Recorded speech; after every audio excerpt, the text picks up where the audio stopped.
Joint family. रोशनी, अब तेरी शादी की उम्र हो चुकी है। सब तेरे लिए लड़का देख रहे हैं और तू है कि 8-9 बजे बिस्तर से उठ रही है। मम्मी, क्या आप भी सुबह सुबह ज्ञान दे रही हो? सोने तो दो कम से कम। क्या करें, अब तेरी हरकतें ही ऐसी हैं। चल अब बिस्तर छोड़ और मेरे साथ खाना बनाना सीख। ना, मैं नहीं बना रही खाना वाना। आप प्लीज जाइए ना यहाँ से। रोशनी की बातों से निराश होकर निशा वहाँ से चली जाती है। निशा, तुम रोशनी को घर का कामकाज क्यों नहीं सिखाती? अगर यही हाल रहा फिर तो 2 दिन में उसके ससुराल वाले उसे यहाँ छोड़कर चल देंगे। मैं तो बहुत कोशिश करती हूँ उसे घर की जिम्मेदारियाँ सिखाने की, लेकिन वो मेरी सुने तब ना। आप तो जानते ही हैं ना कि वो कितनी जिद्दी है। हमें निशा के लिए एक ऐसा लड़का ढूंढना होगा जिसका भरा पूरा परिवार हो। सास ससुर से लेकर जेठ जिठानी देवर ननद सब हो। यहाँ ना सही, लेकिन शादी के बाद उसे वहाँ अपनी जिम्मेदारियों का एहसास जरूर होगा। कुछ दिनों के बाद रोशनी का परिवार उसके लिए लड़का देखना शुरू कर देता है और एक दिन चिराग नाम का लड़का रोशनी को देखने अपने परिवार के साथ उसके घर पहुंच जाता है। देखिए भाई साहब, मैं पहले ही आपको बता देती हूँ, हमारा परिवार बहुत बड़ा है, इसलिए अगर आपकी लड़की हमारे घर की जिम्मेदारियाँ बिना नान नुकुर के उठा सकती है तभी हम ये रिश्ता पक्का करेंगे। अरे ये भी कोई बोलने वाली बात है बहन जी। हमारी रोशनी आपके पूरे परिवार को बैठे बैठे खिला सकती है। इतनी जिम्मेदार है मेरी बेटी। अगर ऐसी बात है फिर तो हमें इस रिश्ते से कोई आपत्ति नहीं है। तो फिर चट मंगनी पट ब्याह के बारे में क्या ख्याल है? हाँ, बिल्कुल। शादी में देर किस बात की? 3 हफ्ते बाद ही शादी का शुभ योग है। अगर आपको कोई दिक्कत ना हो तो हम इनकी शादी भी 3 हफ्ते बाद ही करा देते हैं। अरे हमें इसमें कोई परेशानी नहीं है। इस तरह दोनों परिवारों में शादी की तैयारियां शुरू हो जाती है और कुछ ही दिनों बाद रोशनी की शादी चिराग से करा दी जाती है। शादी के बाद, बहू, इनसे मिलो। ये है तुम्हारी दादी सास, ये बड़ी सास और बड़े ससुर, ये तुम्हारे जेठ, ये जेठानी, ये दोनों तुम्हारे देवर और ये इस परिवार की सबसे छोटी बेटी सिमरन, यानी कि तुम्हारी ननद है। परिवार में इतने सारे लोगों को देखकर रोशनी का सर चकरा जाता है। वो अपना सर पकड़ लेती है और मन ही मन सोचने लगती है, हे भगवान, ये किस जन्म का बदला लिया है आपने मुझसे? मैंने क्या बिगाड़ा था आपका जो आपने मुझे ऐसा परिवार दिया? बेटा, किस सोच में पड़ गई तुम? और कितने लोग हैं आपके परिवार में? बस हम इतने ही लोग हैं बेटा, ज्यादा लंबा परिवार नहीं है हमारा। अब इससे लंबा और कितना बड़ा परिवार होगा आपका? ये ससुराल कम चिड़ियाघर ज्यादा लग रहा है। कुछ कहा क्या तुमने बेटा? नहीं मम्मी जी, वो मैं बहुत थक गई हूँ, तो क्या अब मैं सोने जा सकती हूँ? हाँ, क्यों नहीं बहू। चिराग, बहू को अंदर कमरे में लेकर जा। जी माँ। चिराग रोशनी को अंदर कमरे में लेकर जाता है। चिराग, मुझे यहाँ नहीं रहना, मुझे अलग रहना है। ये तुम क्या बोल रही हो रोशनी? अभी तो आई हो तुम और अभी अलग होने की बात कर रही हो। परिवार वालों को पता चलेगा तो कितने दुखी होंगे वो लोग। मुझे नहीं मतलब किसी से, और इसे तुम परिवार कहते हो? ये परिवार कम कोई गली मोहल्ला ज्यादा लग रहा है। रोशनी, अभी तुम नई हो इस परिवार में, इसलिए शायद तुम्हें ऐसा लग रहा है। कुछ दिन में आदत हो जाएगी तुम्हें।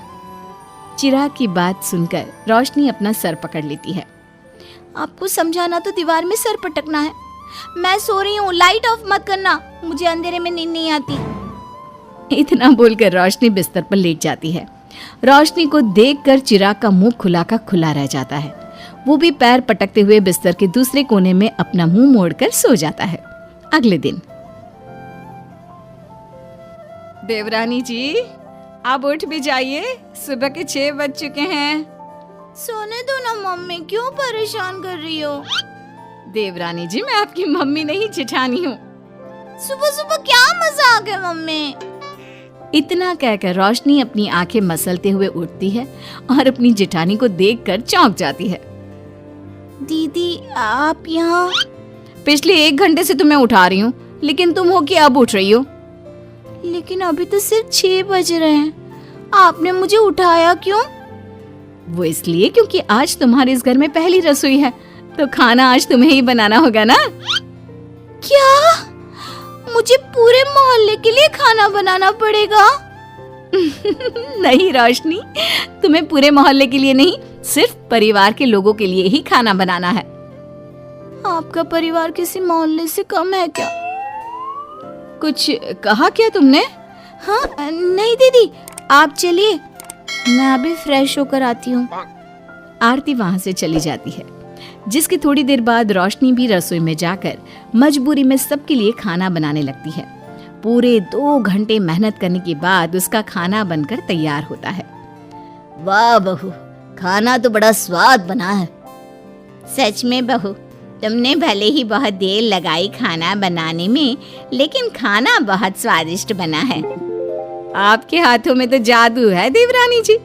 मैं तो कहती हूँ अब से रोज आप ही खाना बनाया कीजिए, क्यों मम्मी जी? हाँ हाँ बेटा, बिल्कुल ठीक कहा तुमने। रोशनी, आज से रोज तुम ही खाना बनाना। ये सुनकर रोशनी चौंक जाती है। खाना खाने के बाद सभी लोग रोशनी को शगुन का नेक देते हैं और फिर अपने अपने रूम में चले जाते हैं। क्या यार रोशनी, इतना टेस्टी खाना बनाना जरूरी था क्या? अब फंस गई ना तू। ये सब माँ पापा की वजह से हो रहा है, उनके कारण मुझे ये सब झेलना पड़ रहा है। रोशनी गुस्से में अपने रूम में जाती है और अपनी माँ को फोन मिलाती है। मम्मी, मैं आपको कभी माफ नहीं करूंगी। आपने जानबूझकर मुझे इतने बड़े परिवार में भेजा है, जहाँ मुझे सांस लेने की भी फुर्सत नहीं है। हमने ये सब इसलिए किया ताकि तू अपनी जिम्मेदारियां निभाना सीखे। अब मायके की तरह ससुराल में भी अपनी जिम्मेदारियों से मुंह मत मोड़ लेना। मुझे नहीं रहना माँ यहाँ। इस घर में जितने लोग हैं, उतने तो हमारे गली मोहल्ले में भी नहीं थे। माँ, मैं आपसे आपकी सारी बातें मानूंगी, पर प्लीज मुझे यहाँ से ले जाइए। बिल्कुल नहीं, अब से वही तेरा सब कुछ है। वहां से भागने के बजाय अपनी जिम्मेदारियां पूरी करना सीख, इससे हमें भी थोड़ी खुशी मिल जाएगी। माँ की बातों से निराश होकर रोशनी फोन काट देती है, जिसके बाद उसकी नजर नेक में मिले पैसों पर पड़ती है और वो फटाफट से बिस्तर पर बैठकर पैसे गिनना शुरू कर देती है। अरे वाह, ये तो पूरे 25,000 रुपए हैं। किसी ने भी 5100 से कम का नेक नहीं दिया। चलो अच्छा है, कुछ तो फायदा हुआ इतने बड़े परिवार में शादी करने का। अब इन सब पैसों से मैं अकेले शॉपिंग करूंगी, बहुत मजा आएगा। शॉपिंग के बारे में सोच सोच कर ही रोशनी अपने बिस्तर पर कूदने लगती है। उसे बिस्तर पर कूदता देख सभी लोग चौंक जाते हैं। भाभी, आप ऐसे क्यों उछल रही हो? छोटी बच्ची हो क्या? अपनी ननद की बात सुनकर रोशनी का मुंह खुला का खुला रह जाता है। थोड़ी देर बाद रोशनी घर में बिना बताए शॉपिंग के लिए निकल जाती है और शगुन में मिले पूरे पैसों को शॉपिंग में उड़ा देती है। शाम में, देवरानी जी कहाँ गई थी आप? जानते हैं सब आपके लिए कितना परेशान हो गए थे। कम से कम आपको बताकर तो जाना चाहिए था ना। सॉरी दीदी, मैं आप लोगों को बताना भूल गई। वैसे इतने सारे बैग किस चीज के हैं? तुम शॉपिंग करने गई थी क्या? हाँ दीदी, वो आज नेक में इतने सारे पैसे मिले थे ना, तो मैंने सोचा क्यों ना मैं उन पैसों की शॉपिंग ही कर लूं। अरे वाह, ये तो बहुत अच्छा सोचा तुमने। मम्मी, पापा, सिमरन, देवर जी, सब बाहर आइए। देखिए रोशनी हम सब के लिए क्या लाई है। रोशनी कुछ समझती उससे पहले ही वहाँ सब लोग आ जाते हैं। क्या हुआ आरती बहू, क्यों चिल्ला रही हो? अरे देखिए ना माँ, रोशनी हमारे लिए शॉपिंग करके आई है। वो देखिए, रोशनी हम सब के लिए कितने कपड़े लेकर आई है। आरती की बात सुनकर रोशनी के पैरों तले जमीन खिसक जाती है। उसके मुंह से एक शब्द तक नहीं निकलता। सच में भाभी, आप कितनी अच्छी हो। बेटा, हम सबके लिए तुझे खरीदारी करने की क्या जरूरत थी? अभी तेरी नई नई शादी हुई है, तुझे अपने लिए लेना चाहिए था ना। एक काम कर, ये सारे कपड़े तू ही रख ले, किसी को कुछ देने की जरूरत नहीं है। चलो, कोई तो समझदार है इस घर में। वाह भाभी, कितनी सुंदर ड्रेस है। ये शॉर्ट ड्रेस मुझे पता है आप मेरे लिए ही लाए होंगे, है ना?